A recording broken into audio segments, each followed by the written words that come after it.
نحمده ونستعينه ونستغفره ونعوذ بالله من شرور أنفسنا ومن سيئات أعمالنا من يهده الله فلا مضل له ومن يضلل فلا هادي له وأشهد أن لا إله إلا الله وحده لا شريك له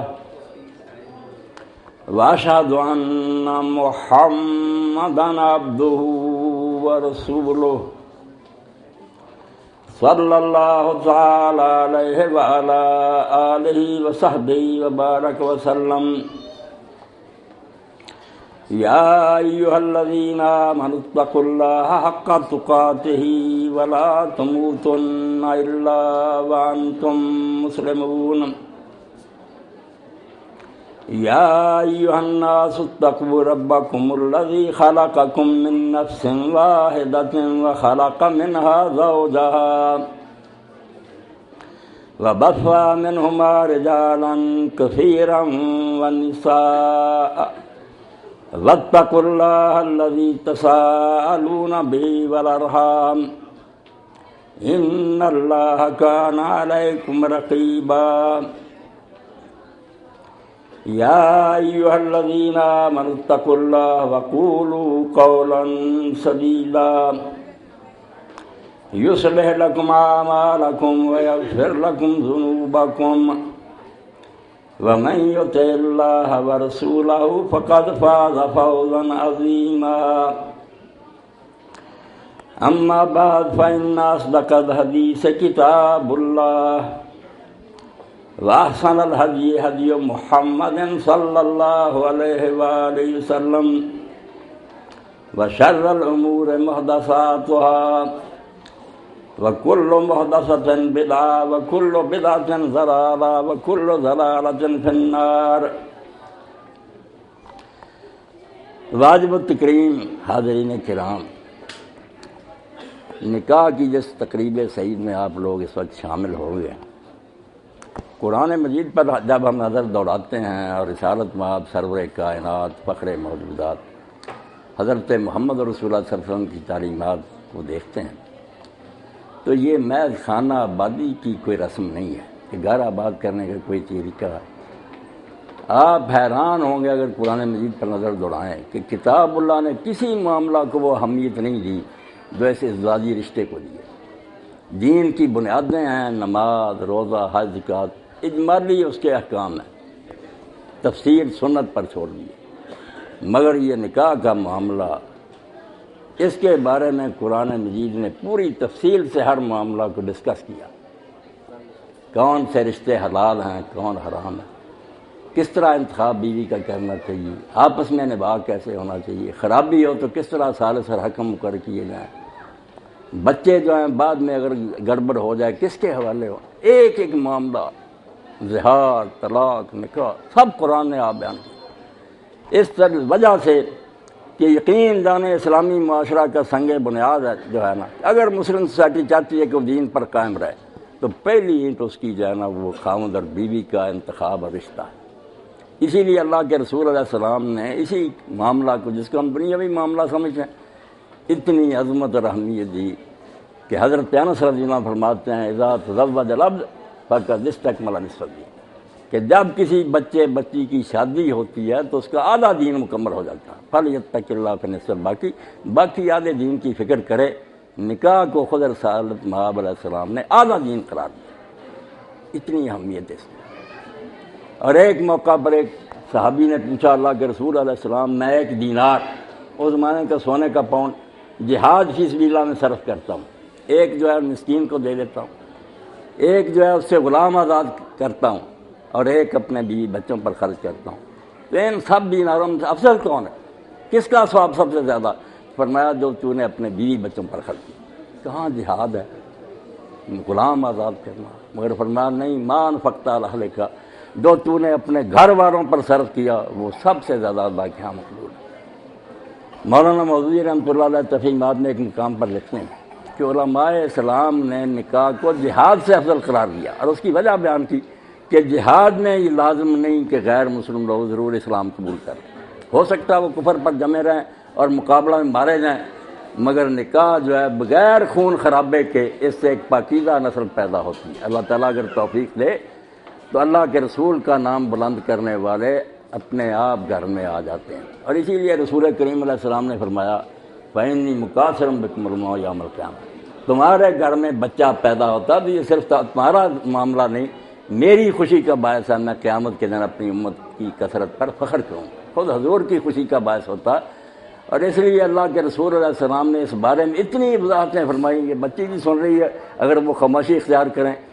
اللہ کے پیغمبر علیہ السلام نے فرمایا کہ جو عورت اس حال میں مرے کہ اس کا خاوند اس سے خوش ہے، وہ تہجد پڑھے، عمرے کرے، حج کرے، اس کی نماز اس کے سر سے اوپر نہیں جاتی۔ یہ دنیاوی دھندا نہیں فرمایا، تیری جنت اور دوزخ۔ ام محسن آئیں، رسول اللہ نے فرمایا صلی اللہ علیہ وسلم آزاد تو بارے نام کے خاوند ہے تیرا؟ کہنے لگی ہاں یا رسول اللہ۔ فرمایا کس طرح برتاؤ کرتی ہے اس سے؟ کہنے لگی میں اپنی استطاعت کے مطابق اپنی حد تک اس کو خوش کرنے کی کوشش کرتی ہوں۔ تو نبی علیہ السلام نے فرمایا ام محسن یہی کرتی رہنا، فَإِنَّمَا جَنَّتُكَ وَالنَّارُ جنت کے وَالنَّارُ، وہ انسان نہیں، انسانی شکل میں تیری جنت اور دوزخ، تمہیں جنت اور دوزخ اس وقت ملے گی جب خاوند خوش ہوگا۔ اور خاوندوں کو کہا کہ خیرکم خیرکم لأہلہ، تم میں سے اچھے مسلمان وہ شمار ہوں گے جن قیامت کے جن کا برتاؤ اپنی بیوی سے اچھا ہوگا۔ اس لیے میرے محترم ساتھیوں، بالکل ہی اس طرح کی مقدس محفل ہے جیسے جمعہ کی نماز کے لیے اجتماع ہوتا ہے، اور مسجد جتنی مبارک اور مقدس ہے نا اتنی متبرک جگہ یہ ہے۔ ہم ایک عبادت کے لیے اکٹھے ہوئے ہیں جو آدھا دین ہے، مگر اس کے لیے لازم ہے کہ ہمارے ذہنوں میں اس رشتے کی اہمیت ہو۔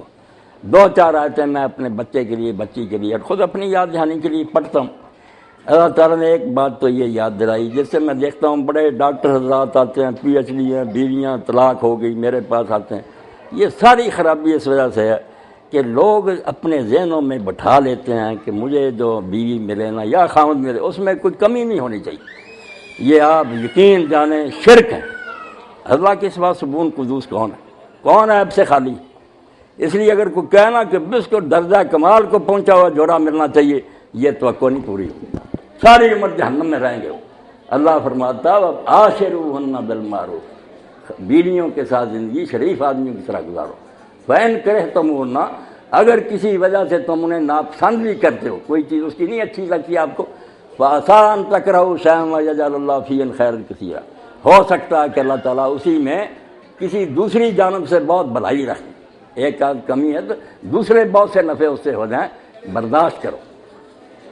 میں نے جب تفسیر کشاف میں پڑھا، امام مخری فرماتے ہیں ایک خاوند اور بیوی تھے، عمران ابن حطان بخاری شریف کے راوی، مگر ہر لحاظ سے وہ ناقص الخلق، سارے اعضاء ان کے ناقص ہی تھے، مگر بیوی ان کو یوں سمجھیں کہ جنت کی حور مل گئی۔ ایک دن وہ اتنے خوش ہوئے، ہنسے، بیوی ہنسی کہ میں بھی جنتی ہوں، عمران تو بھی جنتی۔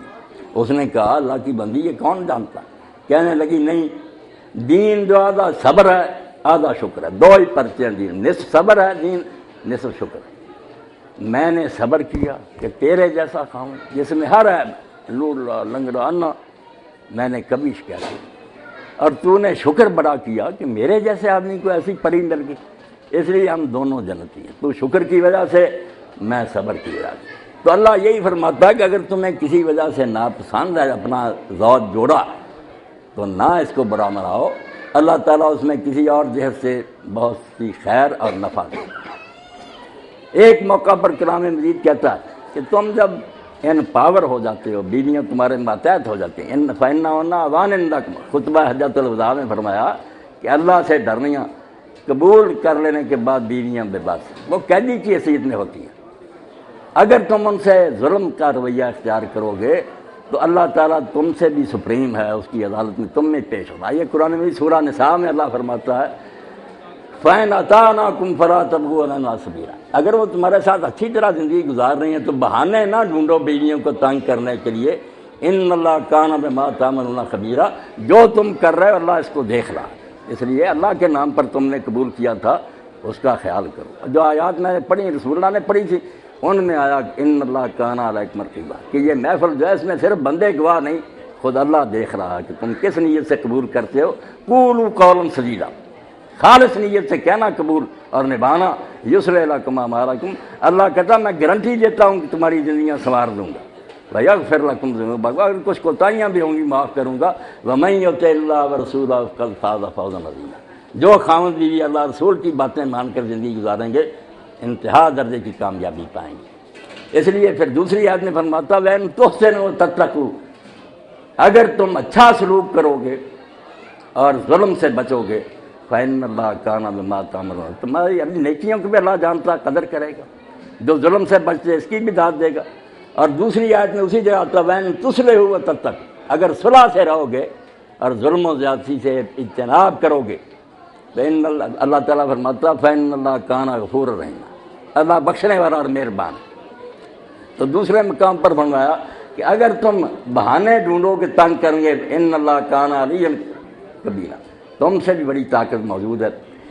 حضرت ابو مسعود رضی اللہ تعالیٰ عنہ انصاری صحابی تھے، ایک غلام کو مار رہے تھے، اپنا غلام تھا مار رہے تھے، اللہ کے رسول نے پیچھے سے دیکھا تو آپ نے فرمایا ابو مسعود تیرے اوپر بھی ایک طاقت ہے، اگر تو اس کا مالک ہے تیرا مالک بھی خدا دیکھ رہا ہے۔ انہوں نے کہا اللہ کے رسول اب میرے اس گناہ کا کفارہ کیا ہے جو اس غلام کو میں مار بیٹھا، اور آپ نے یاد دلایا کہ اللہ کی عدالت میں تم نے پیش ہونا، آپ نے فرمایا اب آزاد کرنے سے جان چھوٹے گی، ابھی اس کو آزاد کر دو پھر تمہارا گناہ معاف ہوگا۔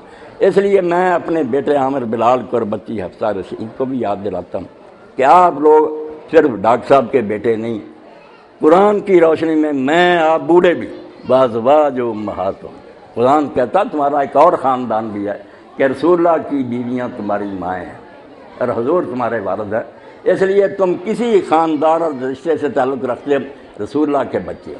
اور علامہ اقبال یہی فرماتے ہیں بچوں بچیوں کو غنچہ شاخ سارے مصطفیٰ، خیال کر تو غیر مسلموں کی طرح نہیں، تو حضور کی ٹہنی کا پھول ہے، از بہار شرنگ و بو باز گرفت، اس لیے تیرے اندر وہ رنگ اور خوبو نظر آنی چاہیے جو اللہ کے رسول کی تھی۔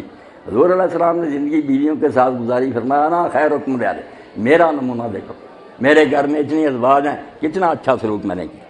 تو اگر اچھے طریقے سے ہم زندگی گزاریں تو صرف دنیاوی زندگی نہیں، اللہ کہتا ہے کہ جو تم میں سے بیوی سے اچھا سلوک کریں گے وہ آخرت میں بہترین شمار ہوگا۔ اور بیویوں کو کہا کہ ایو ممراتن ماتت وزوجہا راض دخلت الجنہ، جس بیوی کو اس حال میں موت آئے کہ خاوند خوش ہے وہ جنت میں داخل ہوگی۔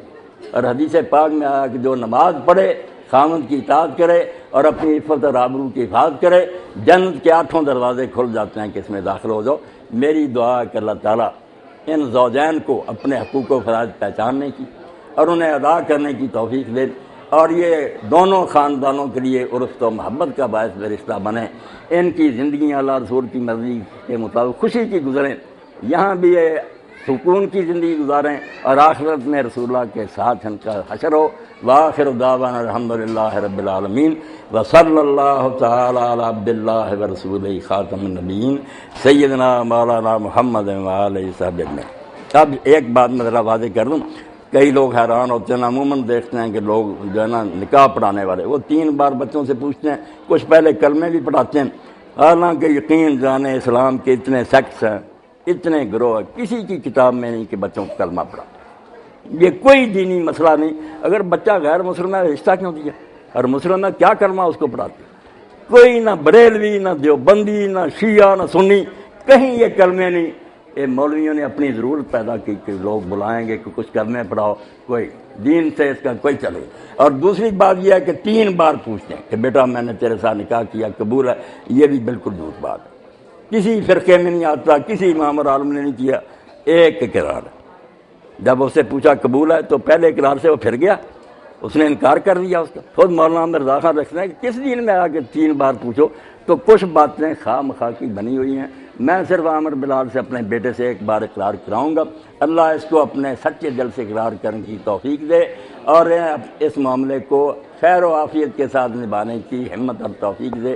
یہ رشتہ ان کے لیے مبارک ہو، پھر انشاءاللہ دعا کریں گے۔ بیٹا عامر بلال، میں نے آپ کا نکاح ڈاکٹر رشید احمد صاحب کی بیٹی حفصہ رشید کے ساتھ 10,000 روپے حق مہر مقرر کر کے جو معجل ادا کر دیا گیا، ان گواہوں کی موجودگی میں کر دیا۔ آپ نے یہ نکاح قبول کیا؟ جی ذرا کہہ دے قبول جی قبول نہیں، بس دعا فرمائے۔ مہربانی کرے رب العالمین والصلاۃ والسلام علی رسولہ الکریم سیدنا و نبینا محمد و آلہ و صحبہ اجمعین۔ بارک اللہ لکا و بارک علیکما و جمع بینکما فی خیر۔ اللہم الف بین قلوبہما و اصلح ذات بینہما۔ اللہم احسن عاقبتنا فی الامور کلہا واجرنا من خزی الدنیا و عذاب الآخرہ۔ ربنا هب لنا من ازواجنا وذرياتنا قرة اعين واجعلنا للمتقين اماما۔ جمع الله بينكما وارشد جدكما واخرج منكما كثيرا طيبا رب هب لهما من لدنك ذرية طيبة انك سميع الدعاء۔